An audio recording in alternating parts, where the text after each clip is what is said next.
En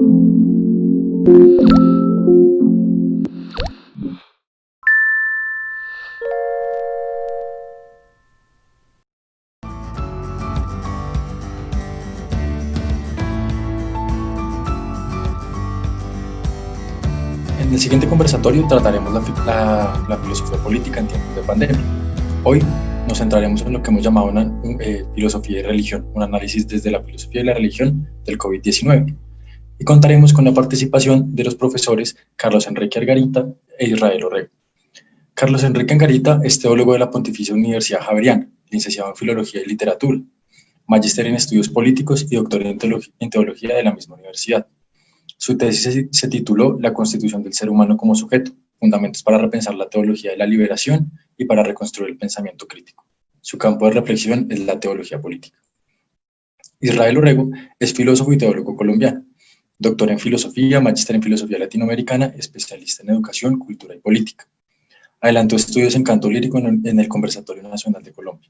Sus áreas de investigación en los últimos años en filosofía están relacionados con la fenomenología, la novología y la ontología. En teología se ha interesado por las teologías latinoamericanas de la liberación, la ecoteología y la teología popular.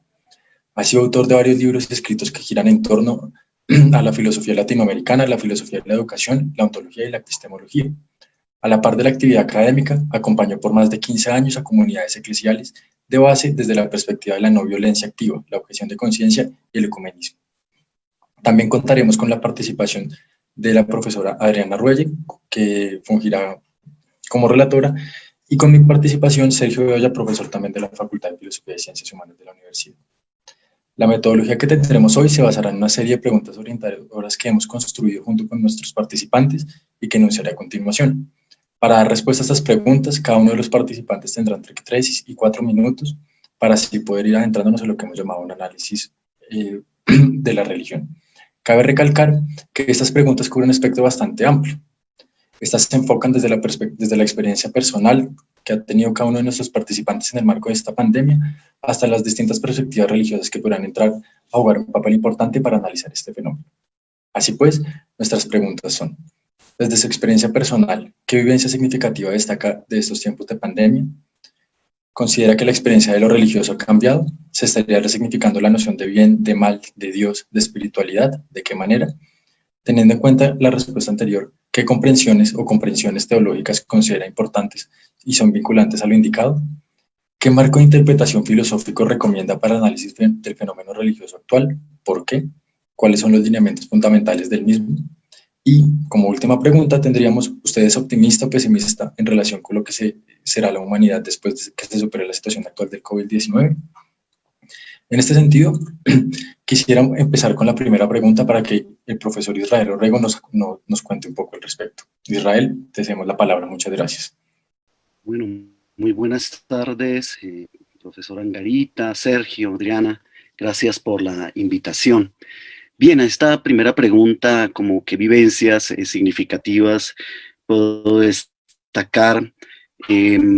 Efectivamente, creo que ha sido para mí un tiempo muy interesante de retomar ciertas prácticas que en el correr de la aparente normalidad, uno había olvidado. Una de esas prácticas que me ha generado muchas satisfacciones, retomar mi huertica. Yo tengo un huerto en la azotea, y esto es significativo porque en muchos años de experiencia con las comunidades, con comunidades eclesiales, en el proceso huertero nos ayudó a reapalabrar historia, a hacer memoria con los olores, con los sabores, con el trabajo con la tierra.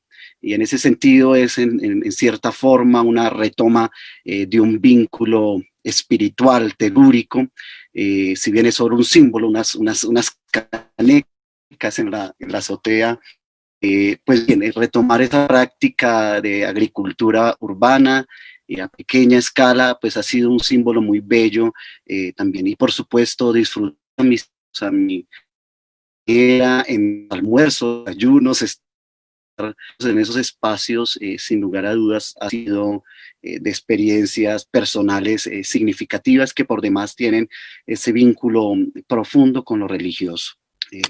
quiero dejar y así nomás.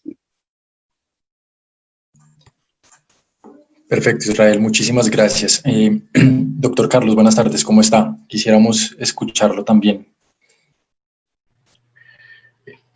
Buenas tardes, muchas gracias por la invitación. Un saludo para los colegas de la mesa y para quienes estén participando, escuchando estas reflexiones que queremos proponer. Bien, lo que tiene que ver con la experiencia mía en este contexto, yo la pienso un poco en colectivo en relación con principalmente los estudiantes y con los que venía interactuando en este semestre. La pienso también en relación con personas, con muchas personas con las que me he encontrado en una investigación que hemos llevado desde 3 años atrás hasta hoy, pues que son personas pertenecientes, digámoslo así, a procesos del cristianismo liberador aquí en Colombia, pues que tiene una historia, creo que importante, significativa en nuestro país. Bien, yo aquí lo que quiero destacar es lo siguiente, es la experiencia de confinamiento. Si se quiere, desde el punto de vista estrictamente personal, este confinamiento, pues si bien me afectó, sin embargo, no creo que haya sido de una manera demasiado dramática. Pero sí me llamó la atención que muchas personas, muchos estudiantes que precisamente participan de la cotidianidad urbana, pues sí se sintieron altamente afectados.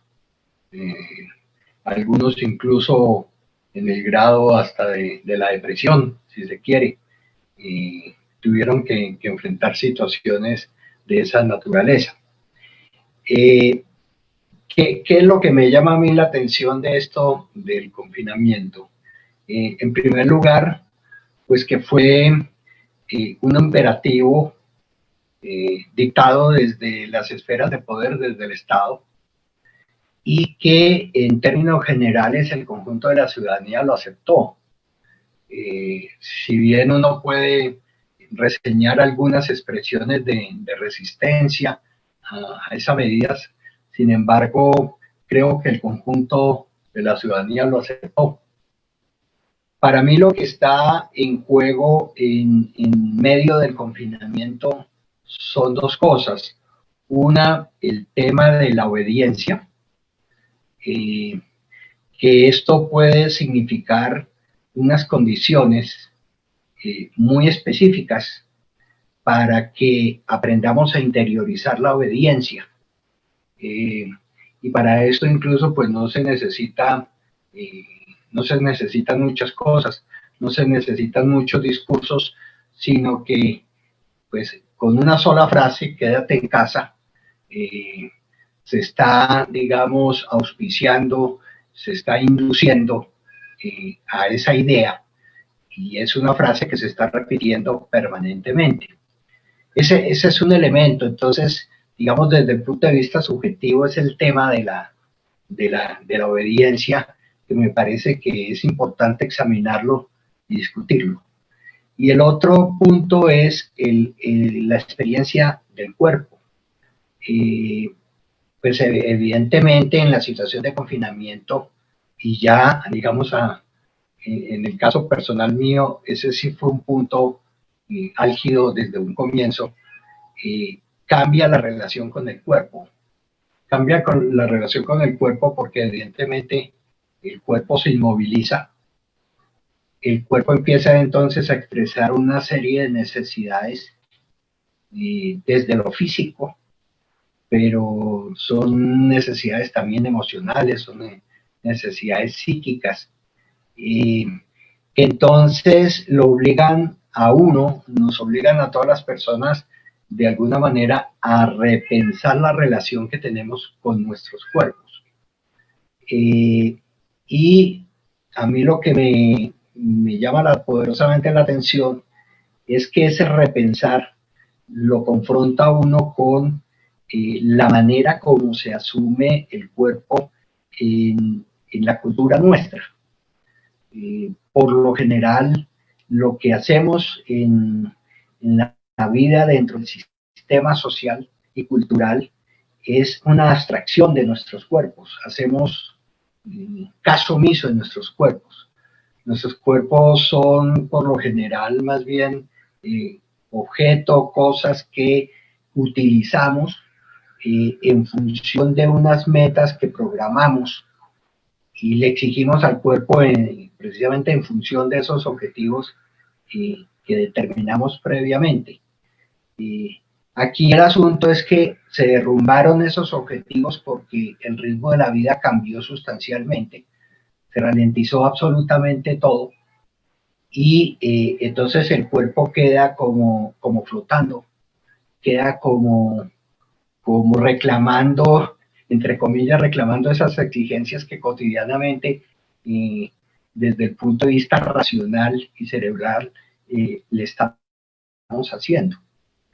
Eso sería, digamos, como los elementos que yo destacaría inicialmente acerca de esto.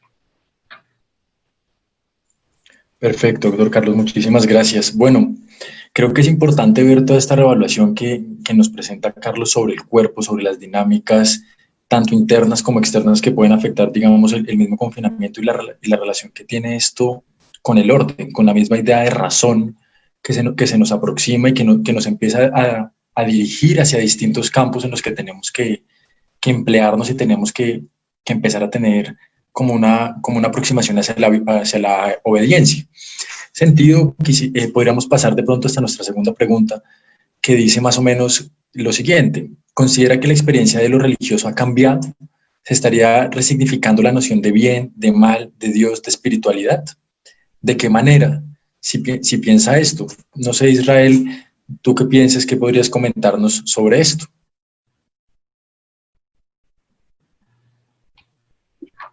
Sergio, ¿podrías por favor repetirme la pregunta? Me desconecté y me reconecté. Tranquilo, por favor. Ni más faltaba. La pregunta es, ¿considera que la experiencia de lo religioso ha cambiado? ¿Se estaría resignificando la noción de bien, de mal, de Dios, de espiritualidad? ¿De qué manera? Sí,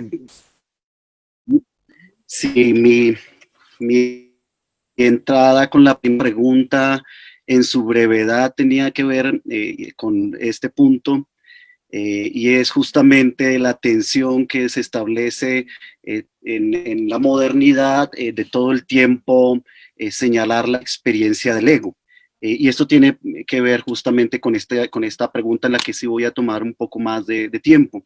Creo que la experiencia de lo religioso viene cambiando de tiempo atrás y no es un fenómeno, digamos, producido por la actualidad del COVID. Por una parte, tendríamos que decir que el cambio es connatural a la experiencia religiosa misma, en el sentido de que la experiencia religiosa es una forma de religar, de estabilizar, si queremos decirlo de alguna manera, el vértigo que produce el cambiante, inmutable estar en el mundo, como diría Martin Heidegger, ¿verdad? Entonces, más allá, digamos, de la experiencia, de que de la experiencia religiosa cambie con los acontecimientos de la historia, yo creo que cambie la historia, me parece que una parte del proyecto moderno que supuso la muerte, el agotamiento de la religión, sea por vía justamente del ascenso de la razón, de la cultura, el Estado, la técnica, si es que además estos fuesen fenómenos separables, con la misma fuerza que intentó ocluir la experiencia, curiosamente multiplicó e intensificó las religiones positivas. En este horizonte quiero señalar por el momento, lo que quiero señalar por el momento es que a mayor pérdida de la experiencia religiosa, de experienciarnos como seres religados, mayor cosificación, institucionalización, positivización de la religión. Es como si de alguna manera la proliferación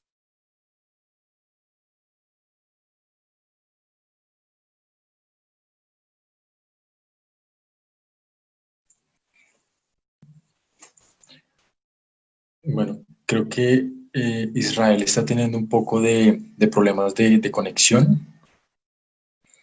Eh, si quieren, esperemos un momento, igual si les parece bien, doctor Carlos, si podría acompañarnos más bien de pronto, usted dándole un poco la respuesta a esta pregunta, si usted considera que lo religioso ha cambiado, por ejemplo, toda esta relación que nos planteaba un poco Israel sobre el cambio hacia la religión positiva, creo que es algo muy interesante, pero también cómo es el giro hacia las nuevas formas de pronto de dominación que pueden existir en el marco de este confinamiento y de esta pandemia. Lo lamento, mi conexión está dando mucho.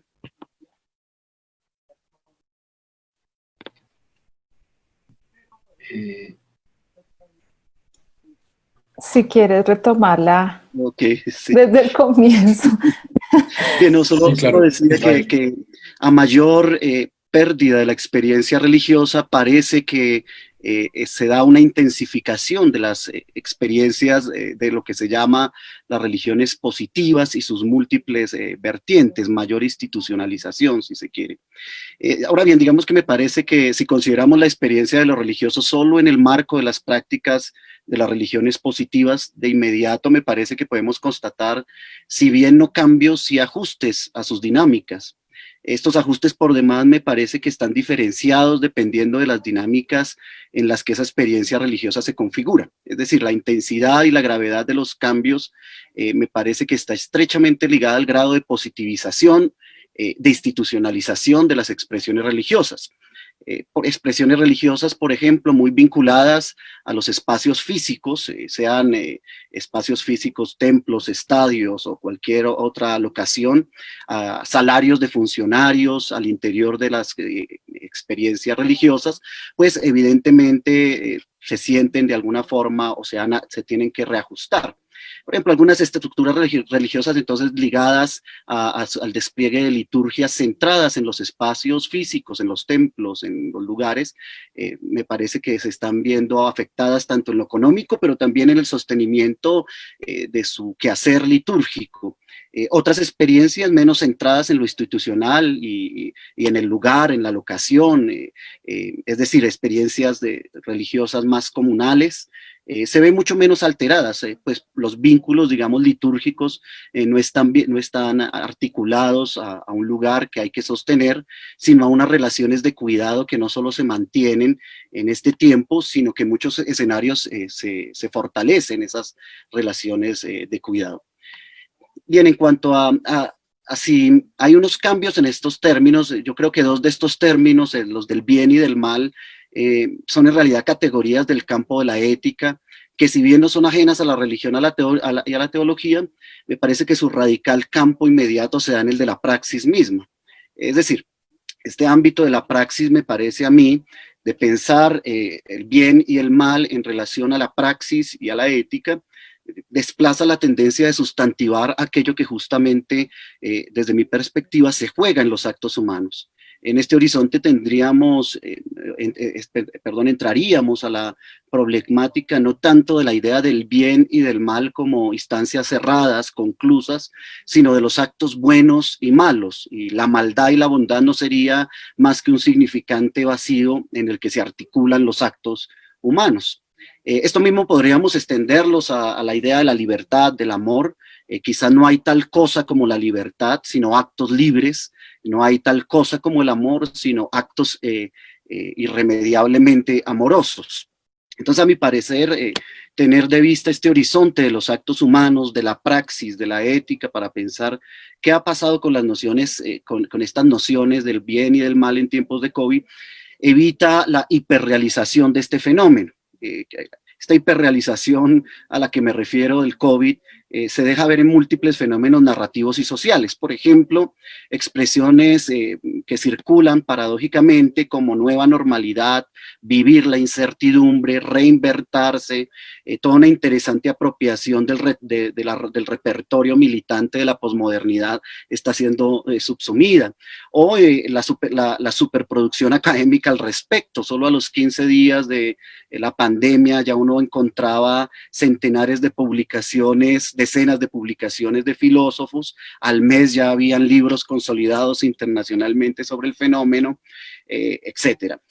O nuevos regímenes biopolíticos, como Carlos estaba ya señalando en el primer momento, los ajustes estructurales a las políticas sociales de los gobiernos y demás cambios, digamos, que se justifican por una nueva mano invisible, y que nueva mano invisible que no es real, no estoy diciendo que no sea real, sino hiperreal, por la nueva abstracción de la realidad. Es decir, pensar en los actos, en la praxis humana, permite que no se ocluya en la abstracción, o mejor, en la hiperrealización del COVID, los diversos actos de los seres humanos. El teólogo y economista suizo-costarricense Frank Hinkelamer ya nos había ofrecido un análisis riquísimo de lo que él le llamó la inversión ideológica de los derechos humanos y cómo esta, por vía justamente de la abstracción, puede ser vía para justificar la violación de los derechos. Justamente este carácter abstractivo y no corporal vital de los derechos, pues servía para la oclusión de los mismos. Me parece que con muchos de los fenómenos sociales que estamos viendo, el COVID, hay justamente en esa hiperrealización, esa abstracción, si se quiere, del fenómeno para generar estos supuestos cambios que no generan vida en términos amplios. Entonces, en este horizonte, el virus del COVID me parece que ha dejado o ha develado más bien las prácticas malignas de la pandemia del capitalismo y su ética tanatológica y suicida. A la vez me parece que ha puesto de manifiesto, y esto me parece sumamente importante, la dimensión global de la maldad. En la teología a eso le llamamos el pecado estructural.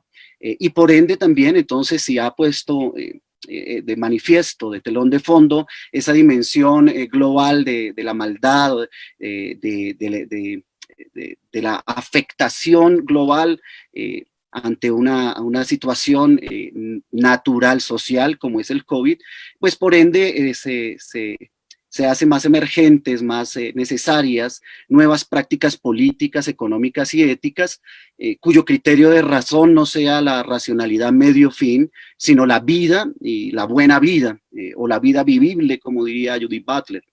Entonces, estas praxis de las que hablo ya no se refieren a la praxis individual del sujeto liberal, del protestantismo y el capitalismo, sino al conjunto de prácticas sociales o a la dimensión comunitaria de los actos humanos. Es decir, que la praxis en su dimensión religada, y hago énfasis en esta frasecita importante, religada, vinculada con religión, religa, que no evoca ya un Dios, entonces, una espiritualidad que trasciende la realidad, sino, como diría el filósofo vasco Javier Zubirí, trasciende absolutamente en la realidad. No trasciende la realidad, sino trasciende en la realidad. Entonces, me parece que una mirada a estos fenómenos del bien y del mal, desde una perspectiva praxeológica y ética, nos permite develar lo que los actos humanos en últimas han articulado este pecado estructural. Los actos humanos, específicamente en el marco de la racionalidad del capitalismo, que, como decía el profesor Carlos, justamente no parte de esa experiencia corporal, vital, sino de un constructo abstracto. Me parece que el COVID, como esa forma de hiperrealización, está sacando a la luz la necesidad de pensar la dimensión global de la maldad, pero también la necesidad de prácticas otras articuladas desde espacios ya no individualizados, sino comunales. Muchas gracias, Israel. Claro que sí. Yo creo que acá es importante ver un poco la relación que tenemos, tanto poniéndolo en términos muy teológicos, que tenemos acá dentro de la misma tierra y la relación de Dios con la tierra, es decir, en el marco de una pequeña teodicea o una gran teodicea, y esta relación que tiene, digamos, con el precepto que tenemos del bien y el mal. En ese sentido, quisiera de pronto, Carlos, ahora sí ya poder escucharte bien, para que nos cuentes un poco al respecto. ¿Cómo consideras que la experiencia de lo religioso ha cambiado? ¿Se ha resignificado la noción de bien, mal, Dios o espiritualidad? ¿O de qué manera, digamos, comprendes o analices que se están presentando estos fenómenos en el marco del COVID actualmente? Bueno, creo que es necesario comenzar por aclararnos cuando hablamos de lo religioso, de qué estamos hablando. Es que, digamos, la serie de preguntas de pronto ahí entra entre mezclar distintas perspectivas, no de un mismo fenómeno, sino incluso de distintos fenómenos. Una cosa, creo, es lo religioso, la pregunta por el bien y el mal. Es una pregunta ética, pero es una pregunta también de la teodicea, estrictamente. Es decir, en el campo más de la filosofía de la religión. La espiritualidad me parece que, si bien tiene que ver con la religión, si bien tiene que ver también con la teodicea, la espiritualidad en todo caso es un campo de experiencia que nos remite estrictamente a la experiencia humana de la fe. Y estoy pensando, cuando digo de esta manera, estoy pensando en una fe antropológica, no necesariamente en una fe religiosa. Puede incluirse la fe religiosa, pero no se agota ahí. La espiritualidad, pues creo que tiene otras expresiones que no se reducen estrictamente a lo religioso. Pero entonces, para no divagar en torno a los distintos términos, me parece que para el caso es más interesante que nos centremos en lo religioso. Yo partiría señalando lo siguiente: el proyecto moderno es un proyecto que nace en disputa y en discusión con lo religioso. Y esa disputa la lleva al terreno institucional. Hay una disputa para tratar de determinar cuál es el lugar que va a ocupar no la religión en general, sino la religión que está producida eclesiásticamente desde las iglesias. Entonces ahí es donde aparece la disputa, el debate entre iglesia y Estado.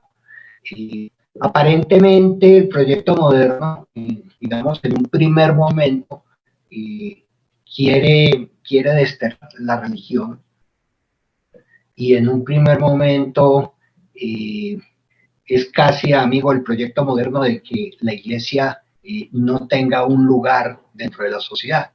Sin embargo, en el momento ya en que se consolida este proyecto moderno, pues se llega, digamos, a la conclusión, a la claridad de que no se puede descontar tan fácilmente la religión y la iglesia.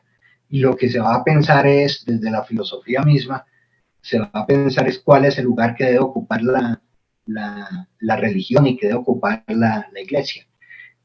Los filósofos políticos primigenios, estoy pensando en Hobbes, estoy pensando en Locke, estoy pensando en Rousseau, y cada uno a su manera está tratando de precisar a su juicio cuál es el lugar que debe ocupar la iglesia y cuál es el lugar que debe ocupar la religión dentro de ese nuevo proyecto de sociedad. No me interesa hacer una reconstrucción detallada de esto. Fui a esos orígenes simplemente para situar lo que creo que está sucediendo en estos momentos. Yo estrictamente señalaría que lo que sucede en estos momentos con la religión es fundamentalmente una transformación. No es una extinción, no es su desaparición, sino es una transformación. Y es una transformación que está dando cuenta fundamentalmente de una secularización de la religión. Ya creo que no es tan fácil oponer religión a secularismo. Y más bien lo que viene sucediendo es que el mundo secular se está haciendo religioso. Se está haciendo religioso conservando la matriz de la religión originada desde la institución eclesiástica, desde las iglesias. Puede que se transformen un poco los términos, pero la lógica de relaciones que se establecen secularmente son relaciones fundamentalmente religiosas. Ahora Israel estaba mencionando a Franz Hinkelhammer. Creo que Franz Hinkelhammer ha hecho una lectura muy juiciosa del fenómeno y logra mostrar algo que ya había señalado Walter Benjamin, pero que Hinkelhammer lleva a desarrollos más profundos y obviamente también más actualizados. El tema de Benjamin es este, entre otras, dentro del año entrante se cumplirán 100 años del texto que menciono, de la producción del texto que menciono del capitalismo como religión. Benjamin lo que va a mostrar es que el capitalismo funciona como una religión. Lo que va a mostrar es que el capitalismo funciona porque se hizo religión. Y en ese sentido, digamos, llega la afirmación que discute un poco Hinkelhammer de que el cristianismo se transformó en capitalismo. Hinkelhammer dice, ese cristianismo del que habla Benjamin, en parte se transformó en capitalismo, pero no todo el cristianismo se transformó en capitalismo. Voy a tratar de darle contenido a este punto. ¿Por qué es una religión? Es una religión porque el capitalismo y su sistema económico central, que es el sistema de mercado, hace una oferta. La oferta es una oferta de salvación. Recojo aquí otra vez a Hinkelhammer. Hinkelhammer dice el mercado no solamente ofrece mercancías, no solamente ofrece productos, no solamente ofrece cosas. El mercado ofrece formas de vida.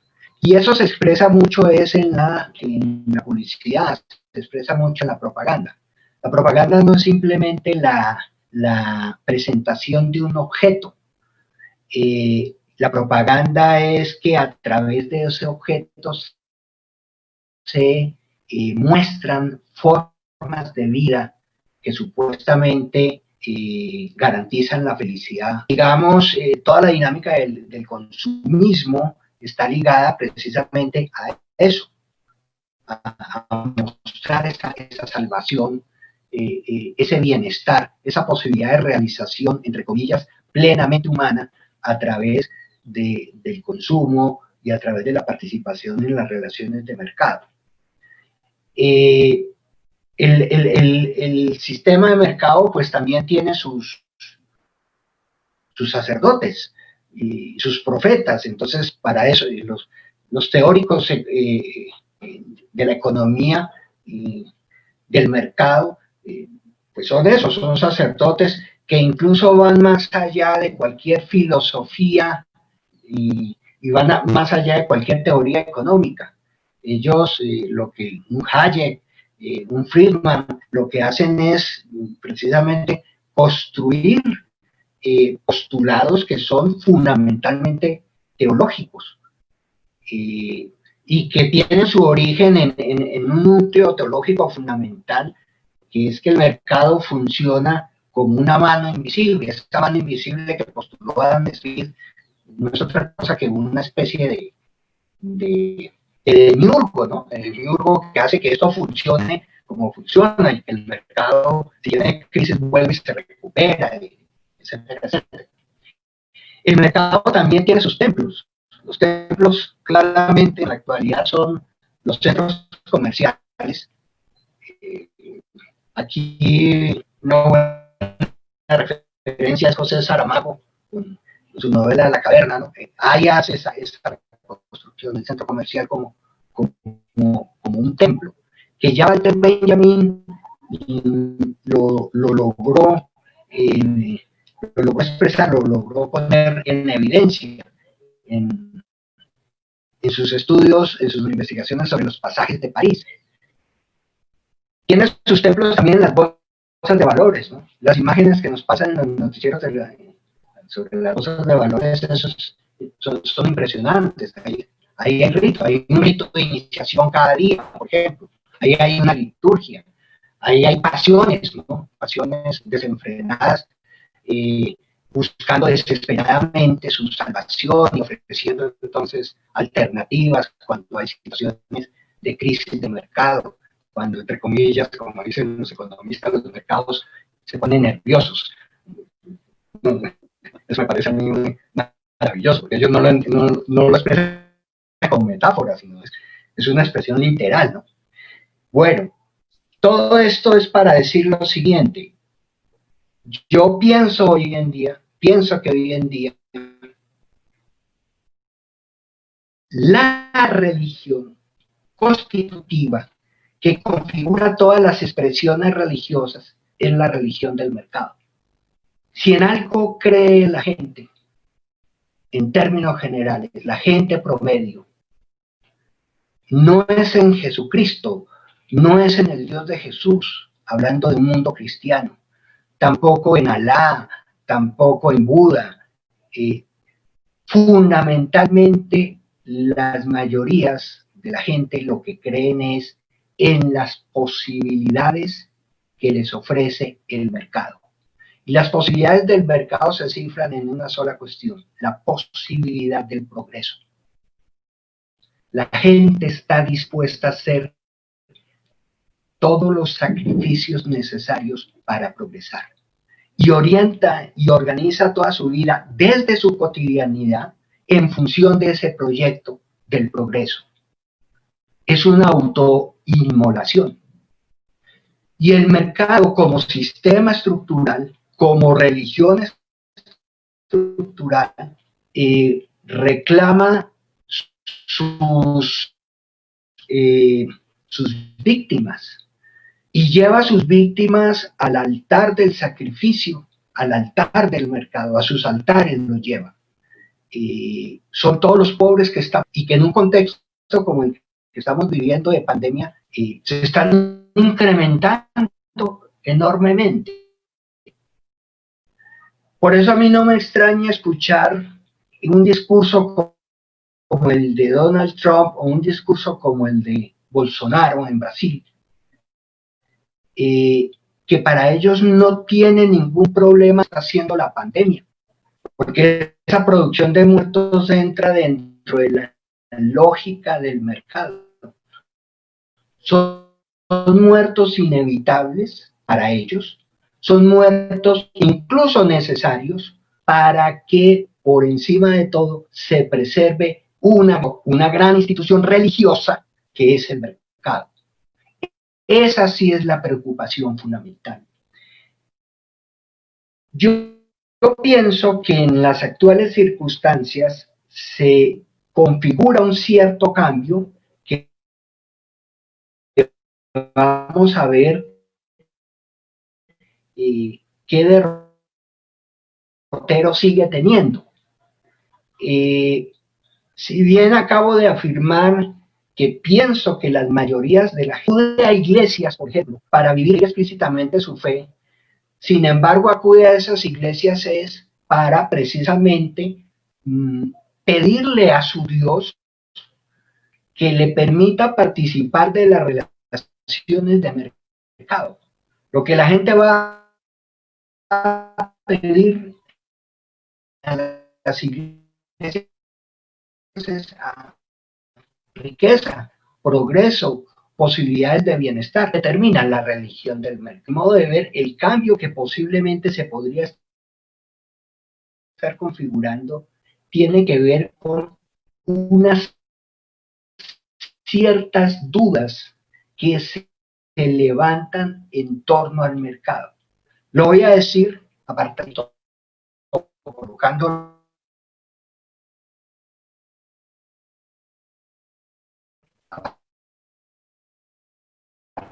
entre paréntesis, voy a decir de esta manera.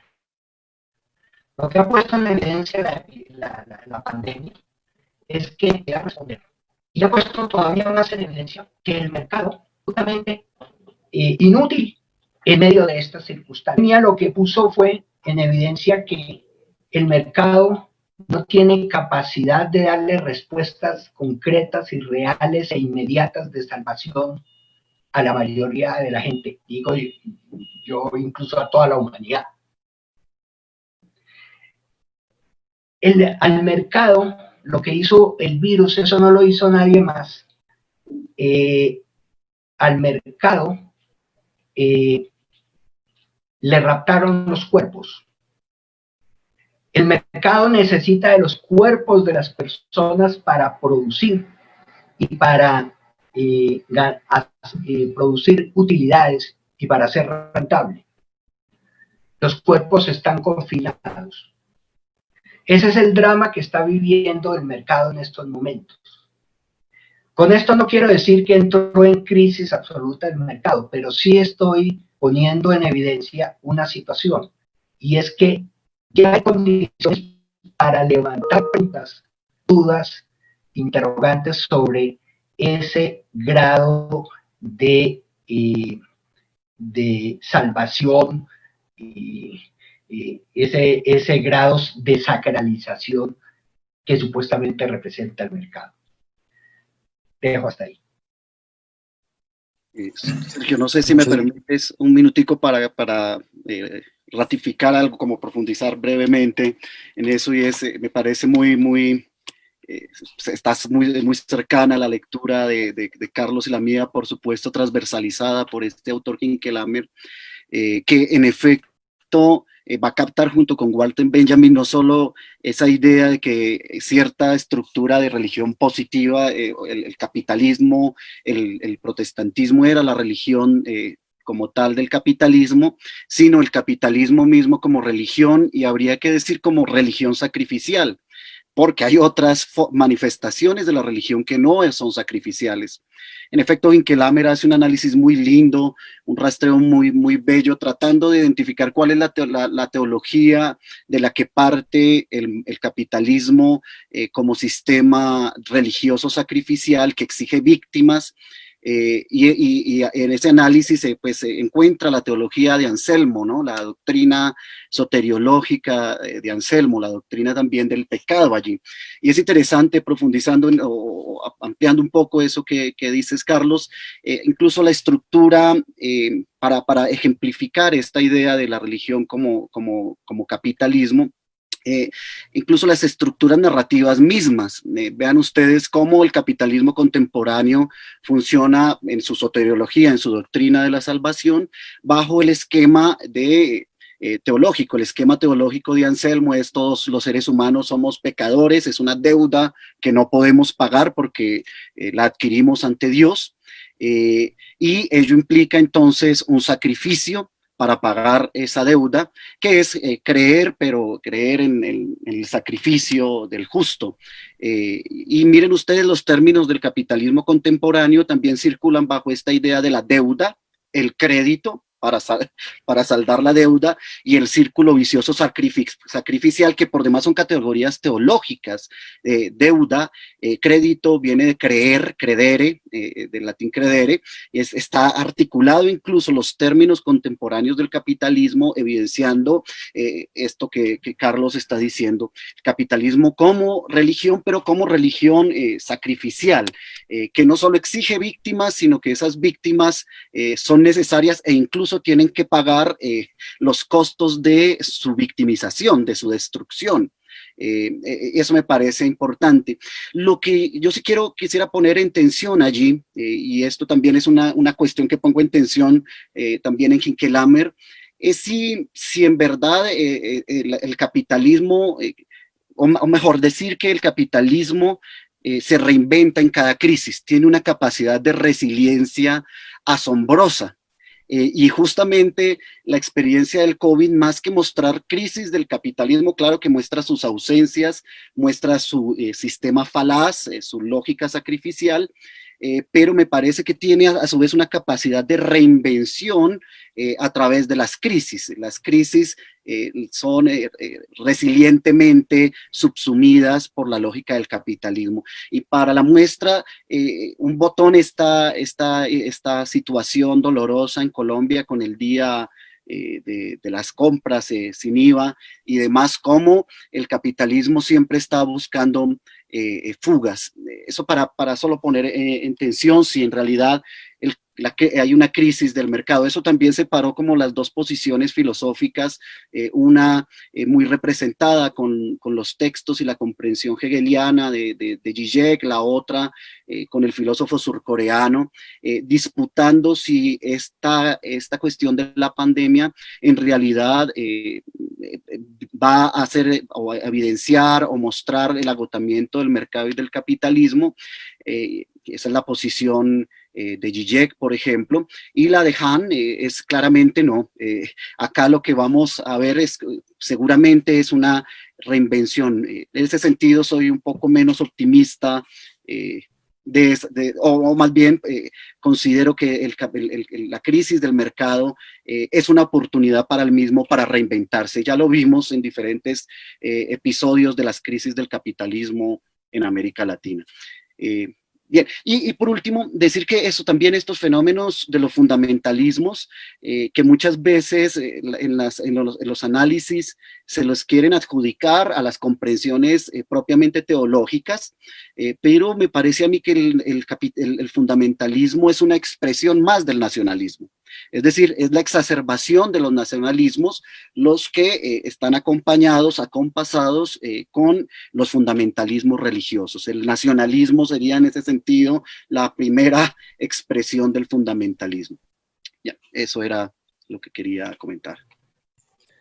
Muchas gracias, Israel. Creo que hemos visto, digamos, desde las dos intervenciones que ustedes han presentado, distintas perspectivas para a la vez muy similares, ¿no? Hemos visto nombres tipo Walter Benjamin, Franz Hinkelamer, obviamente, uno de los grandes, digamos, teóricos de Latinoamérica, por decirlo, si lo podemos encasillar en un momento concreto o en un espacio concreto. Pero creo que también podemos ver otras perspectivas, ¿no? Y eso va encaminado un poco a nuestra siguiente pregunta. Y es, bueno, teniendo en cuenta las respuestas que ustedes nos acaban de esbozar, que ya han tocado estos temas, digamos, de las perspectivas, ¿qué comprensión o comprensiones teológicas consideran importantes o que son vinculantes a todo lo que hemos tratado? O sea, ¿desde qué perspectivas podemos analizarlo? Hemos visto las menciones de ustedes hacia el capitalismo, eso tiene que ver claramente con una perspectiva de lo individual, de lo comunitario, ciertas tensiones que encontramos. Entonces quisiera cederles la palabra, no sé, Carlos, Israel, quien quisiera participar primero. Carlos, adelante. Carlos. Israel. Bien. Bueno, gracias.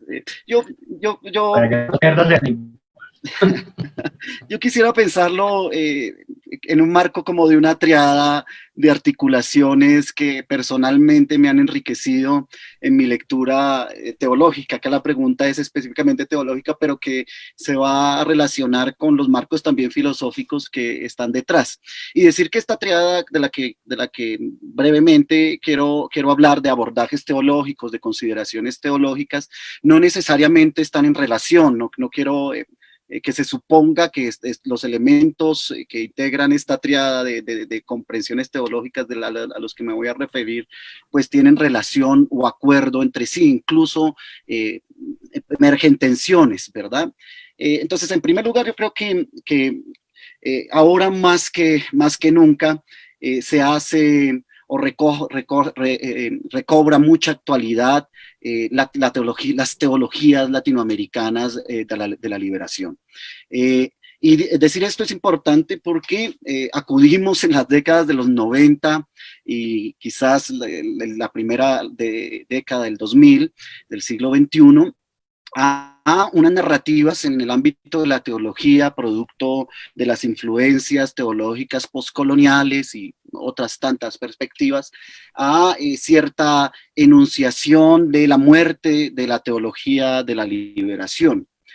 Por el contrario, yo creo que lo que tuvimos fue en esta experiencia de las teologías de la liberación, una diversificación de rostros, de experiencias y de subjetividades al interior de las mismas que fueron oclosionando, al punto que tendríamos que, así lo estoy enunciando, no como teología de la liberación, como si hubiese una sola, sino en su pluralidad. Y me parece importante retomar este horizonte de las teologías de la liberación justamente porque estas teologías nos ayudan a comprender esto que venimos hablando, esos híbridos entre economía, capitalismo, religión, entre violencia hacia la naturaleza, la mujer, en relación a las estructuras patriarcales, quiriarcales, producto de esa hibridación entre teología, economía, política y demás. Entonces, las teologías de la liberación, así en plural, me parece que ofrecen un amplio marco de posibilidades para pensar el mundo contemporáneo y específicamente las exclusiones y los sacrificios humanos que justamente la pandemia ha evidenciado en relación al sistema de mercado en el que estamos inmersos. En ese sentido, dentro del marco de las teologías de la liberación, considero que sigue siendo muy importante dos elementos allí. Los primeros relacionados con esas experiencias que parten de de experiencias populares, comunitarias y barriales, en las que la expresión, la lectura radical y praxeológica de la Biblia acompañaba toda una serie de procesos comunitarios, de tejido de redes, de redes de cuidado, de redes de incidencia también. Entonces, en primer lugar, como la necesidad y la importancia entonces en el marco de las teologías de la liberación de aquellas que parten de las experiencias populares, comunitarias y barriales, porque evidentemente el sistema de mercado erosiona el sistema comunal. Muy a pesar de las críticas a las experiencias comunitarias que pueden venir de lecturas posmodernas, producto de las expresiones nacionalistas y totalitaristas, donde se pone en duda la idea de la comunidad, me parece que en América Latina estas expresiones comunitarias no han dado tanto lugar a esos nacionalismos, caudillismos, si se quiere, sino a formas de religar, y utilizo otra vez esta expresión subiriana, de religar, religa no solo el mundo de la política, la economía y demás, sino los cuerpos también que integran estos procesos. Junto a estas expresiones al interior de la teología de la liberación, que parten de lo comunitario, me parece que estas reflexiones que transversalizan en términos académicos, epistemológicos, que transversalizan economía, religión y política, me resultan indispensables. Y en esto, en efecto, está al interior de esta tradición, pues la comprensión económica de Hinckelhammer, la comprensión política, teológica de Enrique Dussel, los aportes de teóricos como Jung Moon-Sun, que piensan estos híbridos. Eso me parece, digamos, fundamental. Dos momentos entonces al interior de la teología de la liberación, estas expresiones de reflexión, de caminar popular, barrial, no tan academizada, todavía tan intelectualizado, a la par de estas reflexiones que disputan los escenarios académicos de la economía misma y que siempre tienen de cara estos análisis híbridos, le llamo yo ahora con la lectura que Bruno Latour nos propone de la ontología. En segundo lugar, me parece que, y algunas están en relación con esto, con este primer momento de la teología de la liberación, pues las reflexiones de las teólogas feministas y de las teologías ecofeministas se hacen cada vez más necesarias e importantes, en el entendido justamente que además de que este sistema religioso del mercado sacrifica vidas humanas, sacrifica especialmente, particularmente, los cuerpos humanos, las corporalidades humanas de las mujeres y de la naturaleza. no estoy diciendo que de los hombres no, pero si pudiésemos hacer un análisis de los más excluidos de los excluidos, vamos a encontrar que en efecto las mujeres y las mujeres racializadas son quizás las más víctimas de este sistema religioso del mercado. De allí que las expresiones de la teología feminista, de las teologías feministas en un primer momento,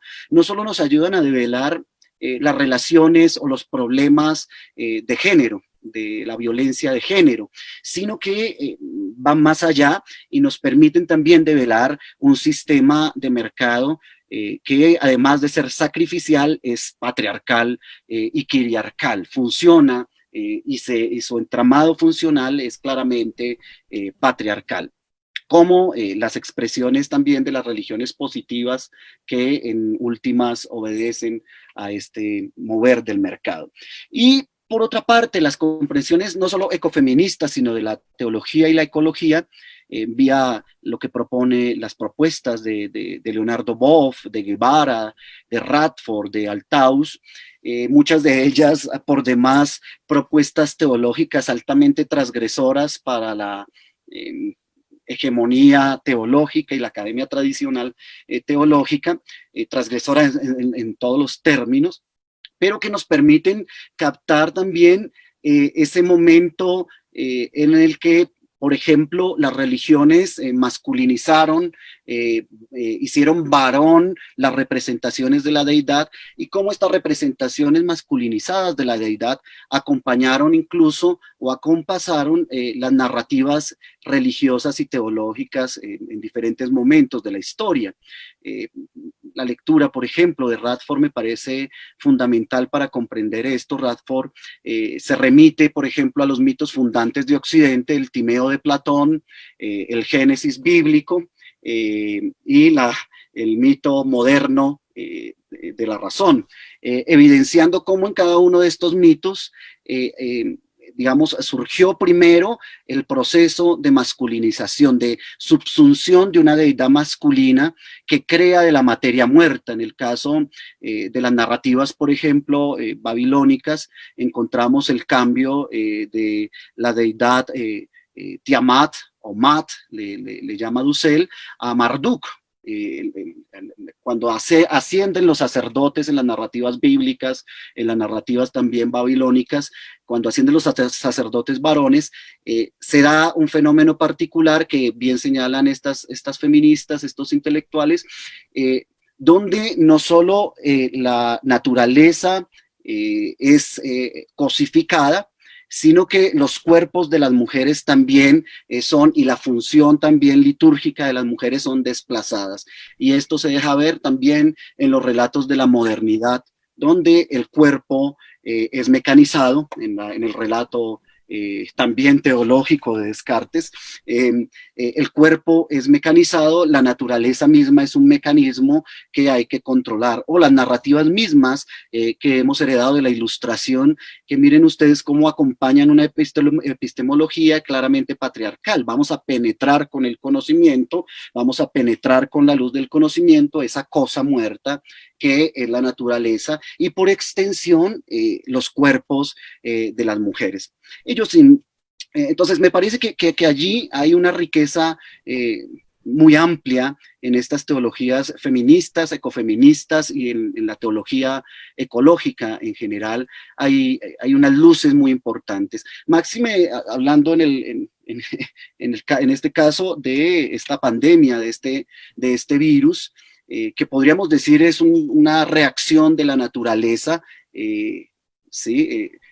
Una reacción de la naturaleza, pero que en últimas es resultado de las acciones indirectas de las acciones directas. Por eso el análisis práctico y ético que decía al principio. Muchas veces uno podría decir a quién responsabilizamos del virus, no fue el capitalismo. De alguna manera sí el sistema de mercado, no en sus acciones directas, sino en las indirectas, las cuales no son racionalizadas en la perspectiva ética tradicional, pero sí como acciones indirectas, estas pandemias son muestra de una falta de conciliación entre la naturaleza y el hombre. el ser humano, perdón, no el hombre, sino el ser humano. Son evidencia de una ruptura que además se consolida, si bien viene antes de la modernidad, pero sí se consolida en esa división tajante naturaleza-sociedad, naturaleza-cultura que funda la constitución de la modernidad. Pues las teologías ecológicas, el ecofeminismo, me parece que aportan muchísimas luces para pensar estas estructuras del mercado tradicional. Y por último, me parece indispensable las propuestas teológicas que hoy sigue adelantando y reflexionando teólogos como Antonio González, de una teología de la praxis. Hoy más que nunca se requieren teologías de la praxis, que seguramente recogen teologías como la de los movimientos campesinos en Alemania, los anabautistas, que eran teologías o formas de hacer teología que partían no de lo que se llamaría la ortodoxia, sino la ortopraxis. Pensarnos entonces estructuras de ortopraxis que tengan como criterio último la vida humana, la reproducción de la vida humana y no humana en todas sus expresiones. Entonces esos tres marcos: teologías de la liberación en plural, en diálogo con las comunidades, en los procesos comunitarios, populares, barriales, las reflexiones que hacen híbridos entre economía, religión, Estado, teología, y por último, estas reflexiones me parece cada vez más necesarias, ecofeministas. Por demás, el Papa Francisco bebió mucho de esta última vertiente para la encíclica, para la Laudato Si, y en algunos casos no mencionó a sus fuentes como Boff y otras fuentes, pero que está también allí en el espíritu de cartas tan importantes como este, documentos eclesiales tan importantes como este. Bien, yo creo. Muchas gracias, Israel. Claro, hemos visto un poco una especie de triada que tú nos intentas presentar para ver desde qué perspectivas, digamos, o qué comprensiones, digamos, teológicas podemos utilizar o podemos apegarnos para analizar, digamos, todos estos fenómenos.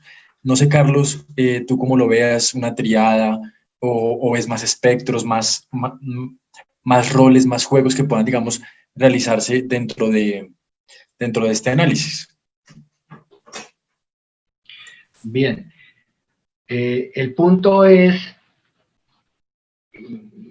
por ahí pues asumo la pregunta, tratar de ver qué teologías nos ayudan a entender lo que está sucediendo en estos momentos y que de alguna manera pues ya hemos venido caracterizando en este conversatorio y que digamos son teologías que de alguna manera evidenciarían perdón, explicarían, permitirían interpretar lo que está evidenciando la pandemia.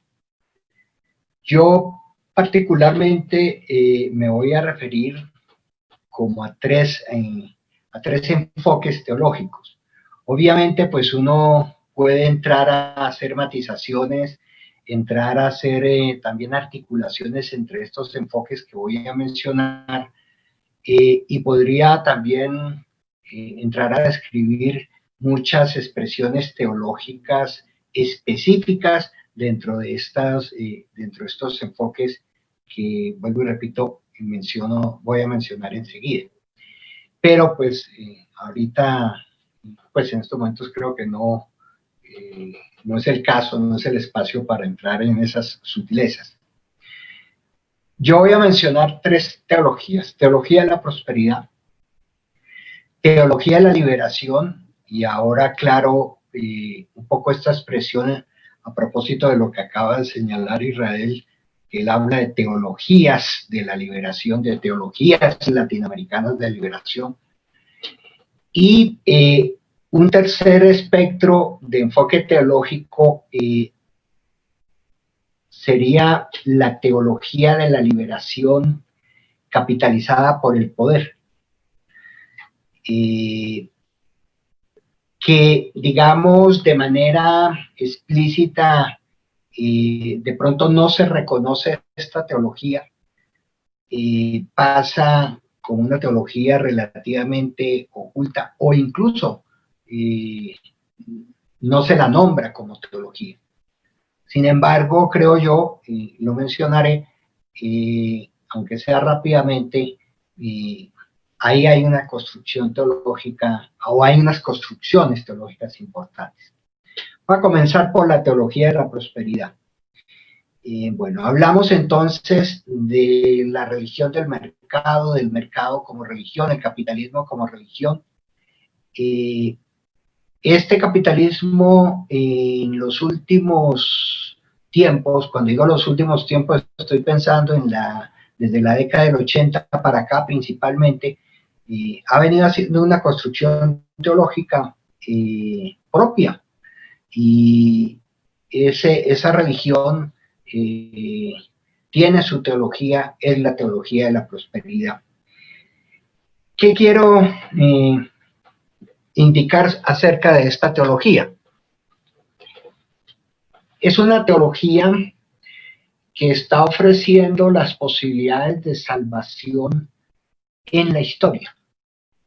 Digamos, aquí hay una diferenciación y un desmarque con respecto a teologías tradicionales que se forjaron en el medioevo y que podríamos genéricamente mencionar como teologías idealistas, completamente idealistas. La teología de la prosperidad sí tiene unas pretensiones de historicidad. La teología de la prosperidad no está ofreciendo salvación para después de la muerte, no está ofreciendo un cielo suprahistórico, está ofreciendo la salvación en la historia y en concreto a través del progreso. La prosperidad lo que está designando precisamente es que Dios está en la riqueza y que quienes precisamente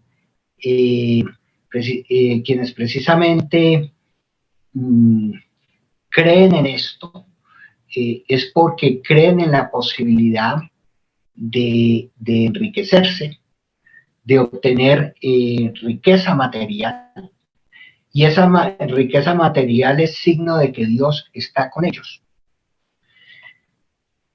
Hay un punto que creo que normalmente no se ha mencionado mucho acerca de la teología de la prosperidad y que me parece a mí es bien importante.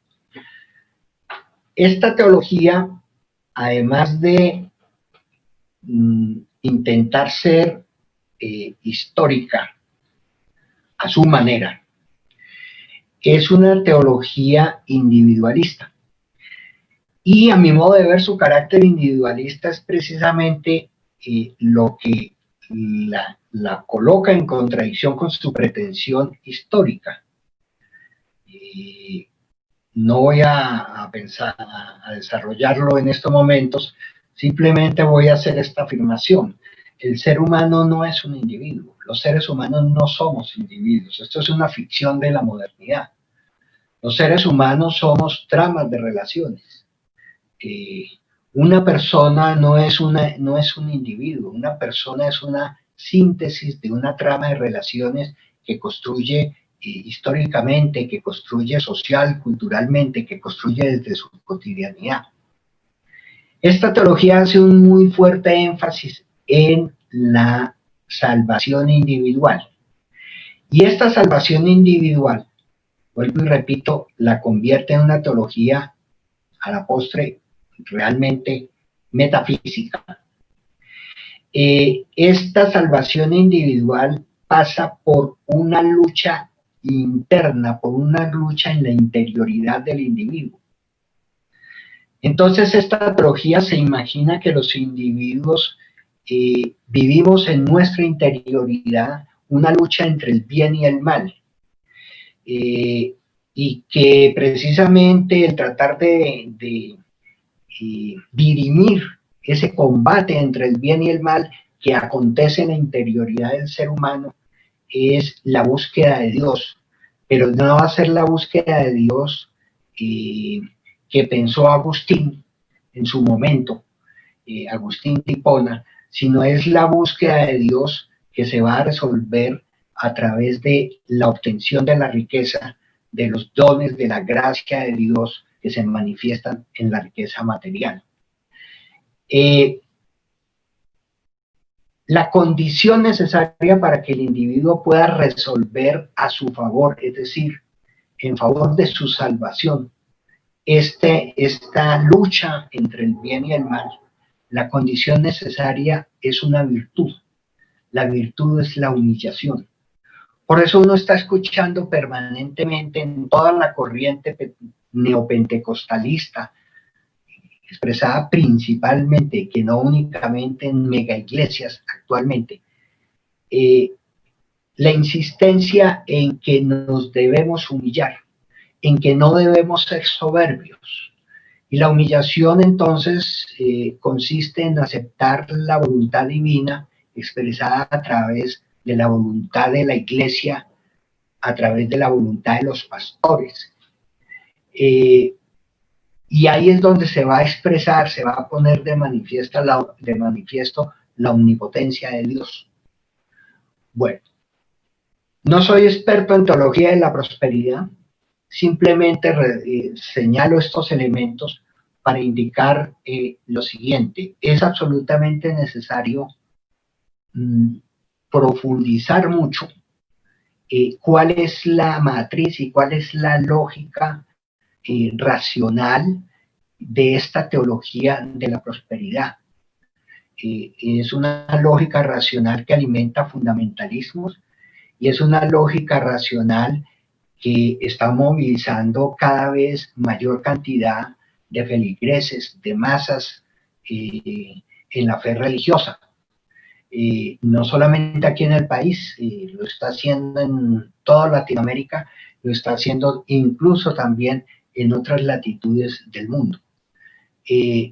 Esto es importante entonces desentrañarlo para entender entonces cómo se está concretando ese proyecto religioso del mercado en esta teología. La otra teología a la que quiero aludir es teología de la liberación. Teología de la liberación la hablo en singular, queriendo destacar lo siguiente.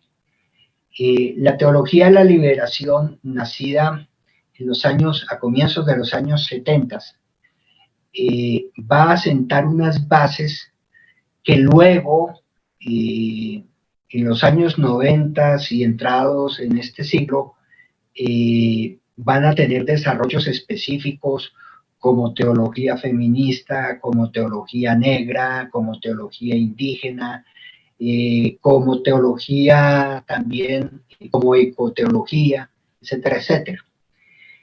Pero cuando yo quiero insistir en teología de la liberación en singular es para destacar los elementos que son constitutivos de estas expresiones teológicas y que a veces estas expresiones teológicas omiten, olvidan o no subrayan con la fuerza con que fueron afirmados estos principios que fueron realmente renovadores de la teología por parte de la perspectiva liberadora de la teología en América Latina.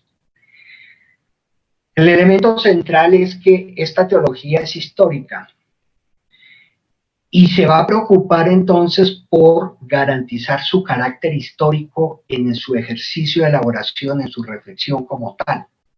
En ese sentido, digamos, la pretensión histórica de la teología de la prosperidad no tiene un armazón, no tiene un sustento metodológico ni teórico para darle desarrollo precisamente en esa perspectiva, así sea su pretensión. La teología de la liberación sí, por eso la teología de la liberación parte siempre de análisis de la realidad, porque entiende que la voluntad de Dios se expresa en la realidad. Entonces, el modo de conocer la realidad es supremamente importante y necesario definirlo. Teología de la liberación entonces va a colocar en su perspectiva histórica un énfasis también bien central, bien importante, que son las prácticas de liberación social. La voluntad de Dios se manifiesta, se hace evidente, se puede conocer en prácticas de liberación social.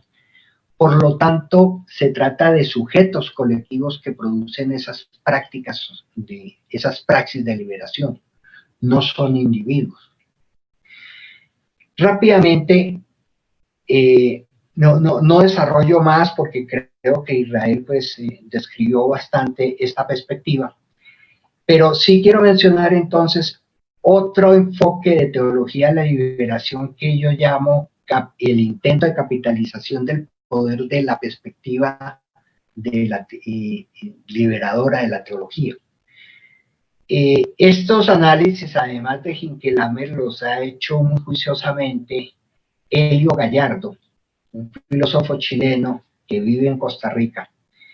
Él señala lo siguiente: la teología de la liberación fue capitalizada en muy buena medida por el Vaticano.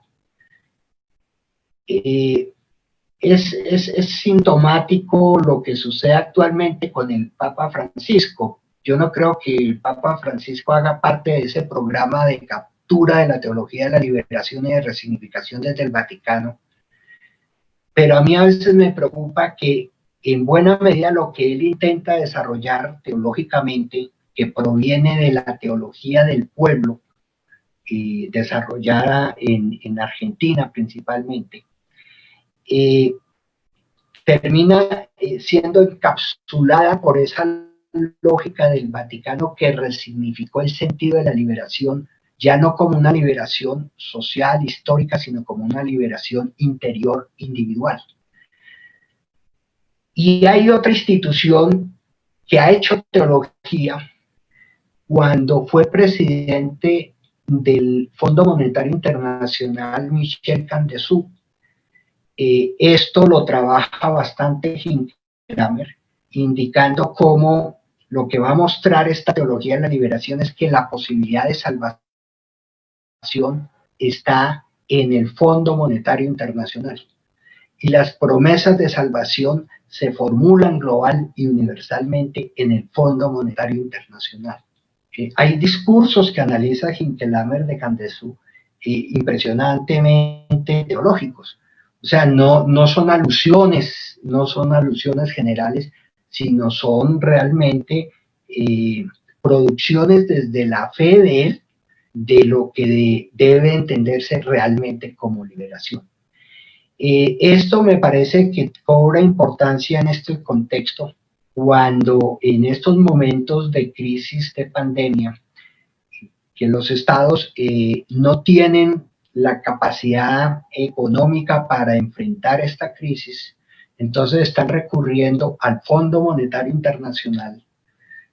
Aquí en Colombia, en este poco tiempo de pandemia, ha crecido en miles de millones de dólares la deuda externa en estos 3-4 meses de pandemia. Entonces se está recurriendo a una institución que termina concretándose y presentándose finalmente como la salvadora de todos de toda la humanidad, porque todos los estados están recurriendo a esta instancia. Entonces, una forma de institucionalizar en una instancia económica la salvación. Esto me parece que son tres perspectivas que habría que mirar. Creo yo que ninguna logra imponerse plenamente sobre la otra, y que hay que mirar entonces la forma como interactúan y se disputan los espacios y cuáles son las posibilidades no solamente en el presente sino en el futuro de desarrollo y de las mismas.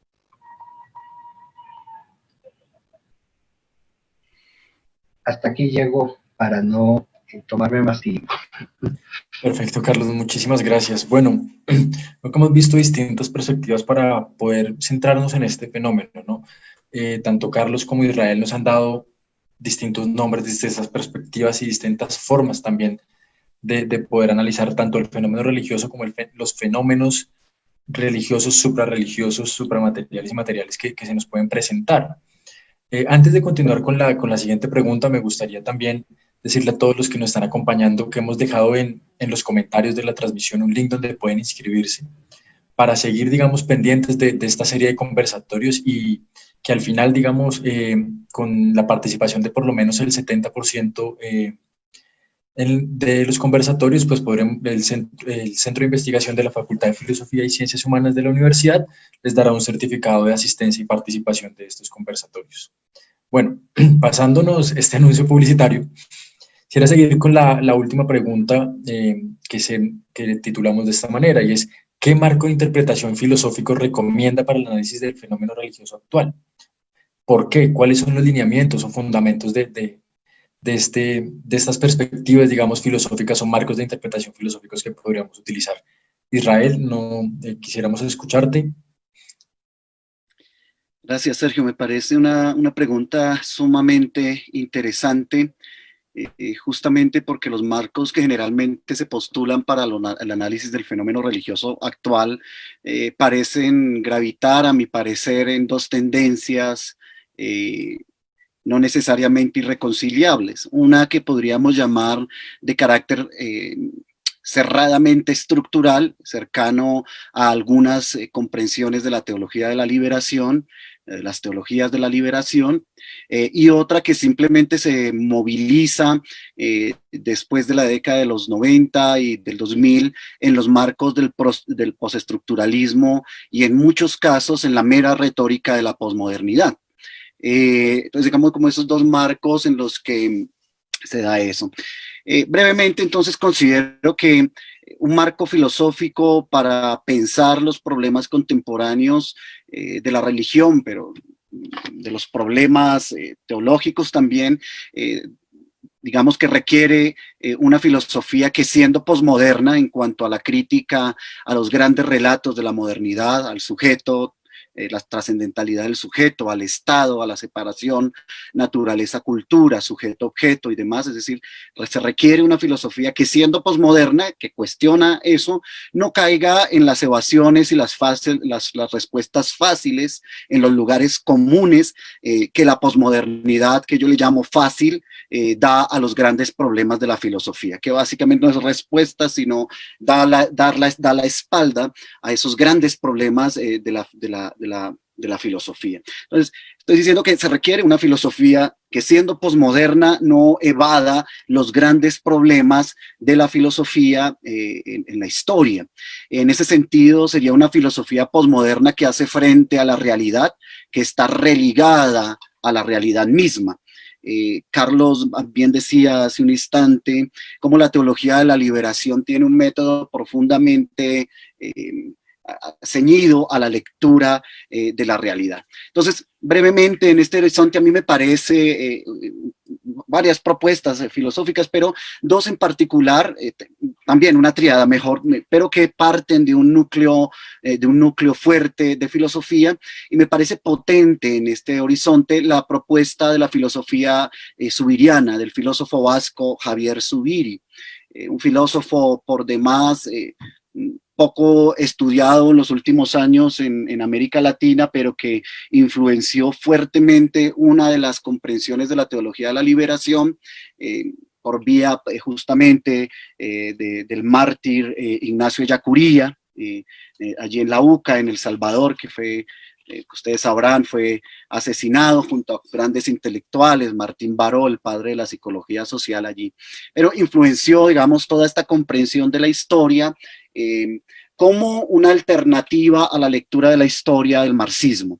Entonces me parece potente la filosofía zubiriana, y específicamente en su comprensión de la noción de la intelección sentiente de la realidad, de la cual brevemente se desprende también una comprensión humana, antropológica, o de los seres humanos como religados, y he hecho énfasis repetitivamente en esta palabra vinculada con la religión, como religados, incluso obligados, y la etimología aquí nos dice mucho, obligados, ligados a, eso es la obligación, a la realidad misma, lo que implicaría no solo entonces la superación de los dualismos propios de la razón moderna, sino algo más importante y potente en términos antropológicos, y es que el hecho de que los seres humanos de suyo están fundamentados en la realidad, religados a la misma. De allí que la religión y la moral, la ética, sean constitutivos de lo que somos como seres humanos. Y quiero hacer ese énfasis acá con acento. Lo que estoy diciendo es que desde esta perspectiva filosófica, la religión, la moral y la ética son constitutivas del ser humano y no un aderezo de la reflexión. Sócrates lo había dicho de alguna forma, pero hay que enfatizar esto en una sociedad donde nos separa economía y ética, donde nos dice el ámbito de la ética no tiene nada que ver con la economía. La racionalidad moderna, crematística en la economía justamente suele enfatizarnos, no tiene nada que ver los actos económicos con la ética. Entonces, en una sociedad donde se erosionó el carácter religioso y ético del ser humano, me parece que una filosofía que pueda fundamentar esta religación y obligación como características de suyo del ser humano es sumamente potente. Es la posibilidad, si se quiere, de una ética material formal.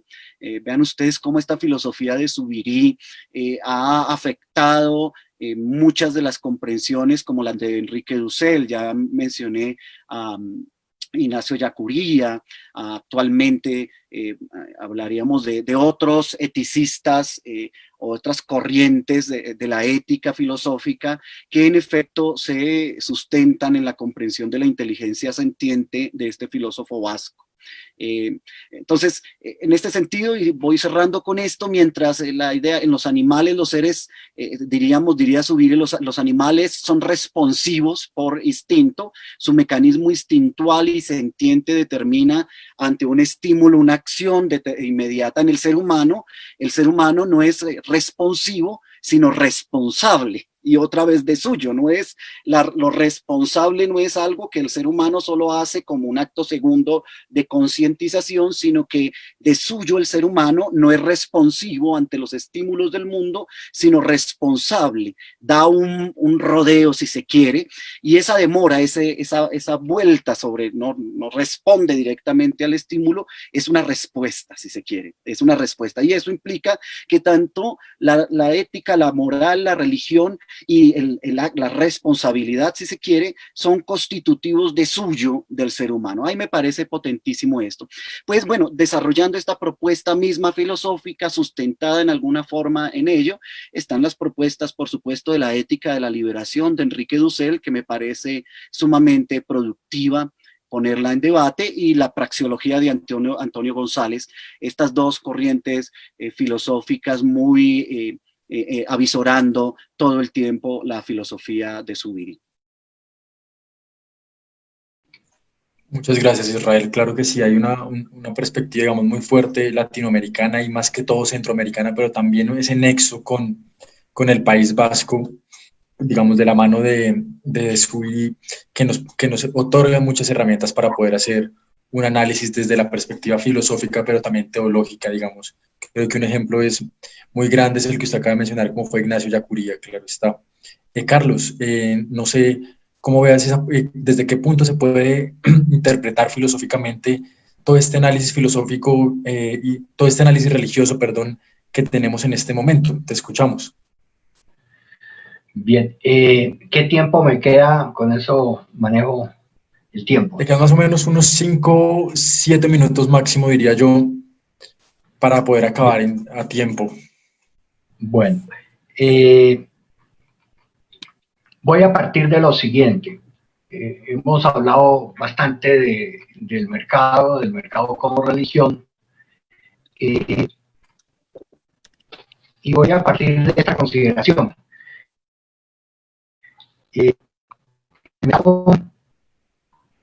Lo que ha hecho es no solamente despojar materialmente a unas masas a las que siempre ha marginado y subyugado.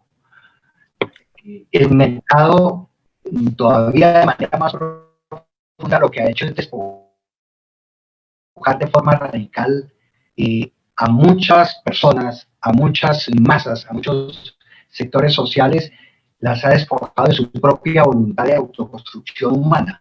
Ese es el daño más fuerte que ha hecho el mercado, el despojo de la subjetividad históricamente, y cada vez lo hace con mayor rigor y sin ninguna compasión.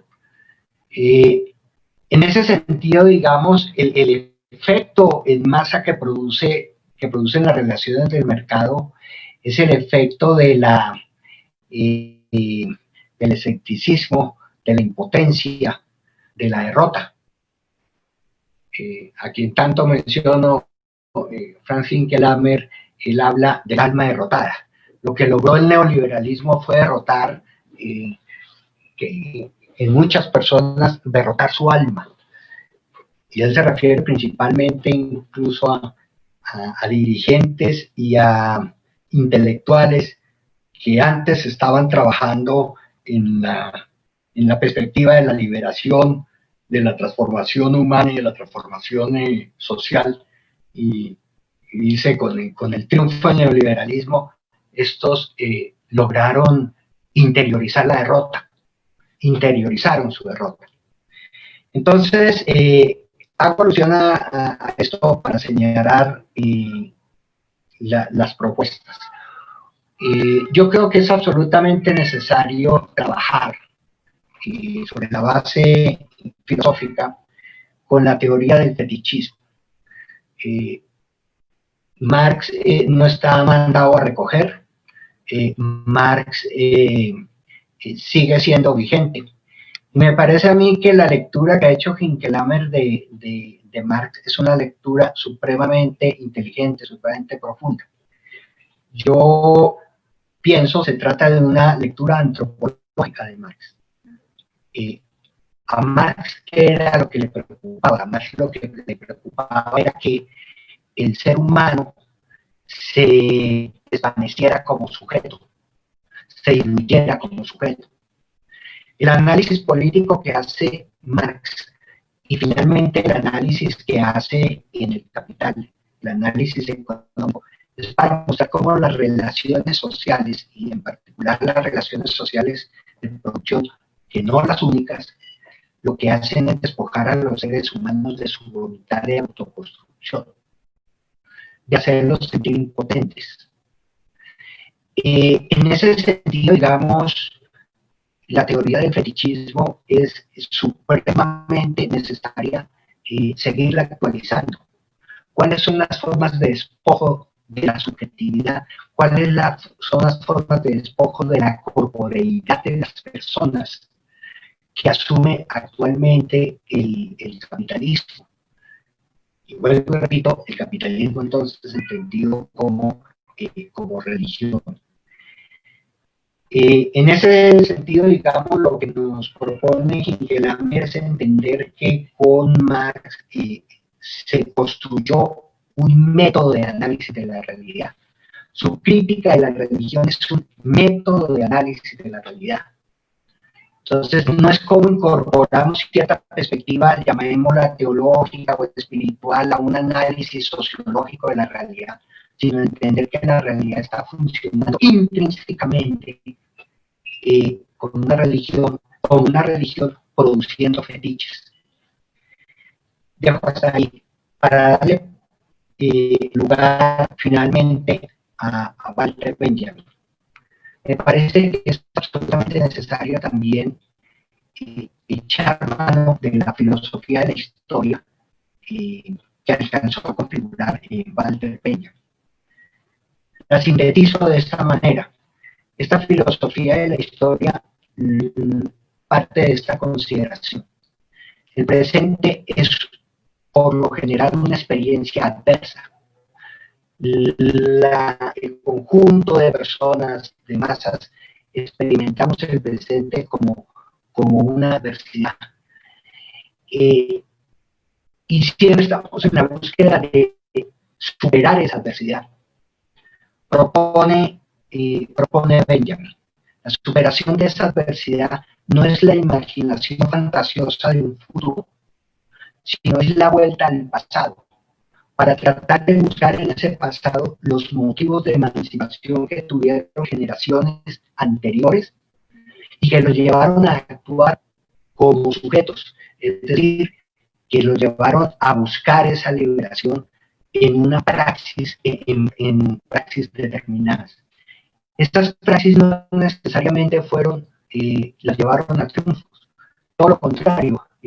Benjamin se va a fijar o va a hacer énfasis en esto. Generalmente terminaron en derrotas, pero el punto es que esas praxis dieron sentido a generaciones anteriores, sentido a su existencia, sentido a la construcción de la historia.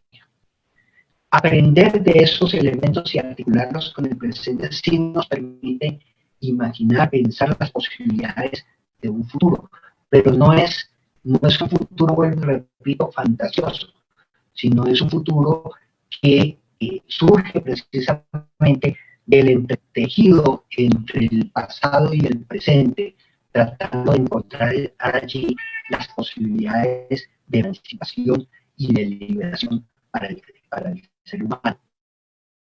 Me parece que estos dos constructos teóricos ayudarían muchísimo realmente al análisis de la realidad, ayudarían muchísimo también a la potenciación de los seres humanos como sujetos y ayudarían muchísimo a la continuidad de la crítica de la religión tan absolutamente necesaria en nuestros tiempos.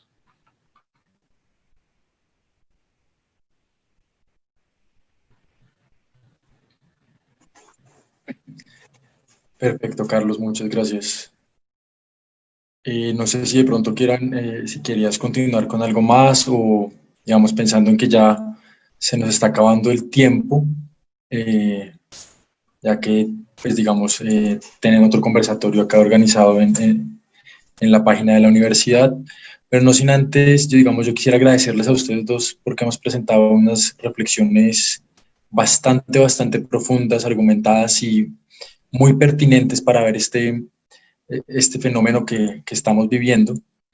Y además desde una perspectiva muy linda que poco se estudia, ¿no? Como es la teología. Lastimosamente la gente ya no se interesa tanto como hace algunos años por estudiar teología y ver, digamos, la perspectiva de los factores religiosos que siempre han sido, digamos, tan mal presentados en algunos medios. Entonces, digamos, antes que eso quisiera pues agradecerles a ustedes dos por la participación y también agradecerle a todos los que nos están acompañando el día de hoy.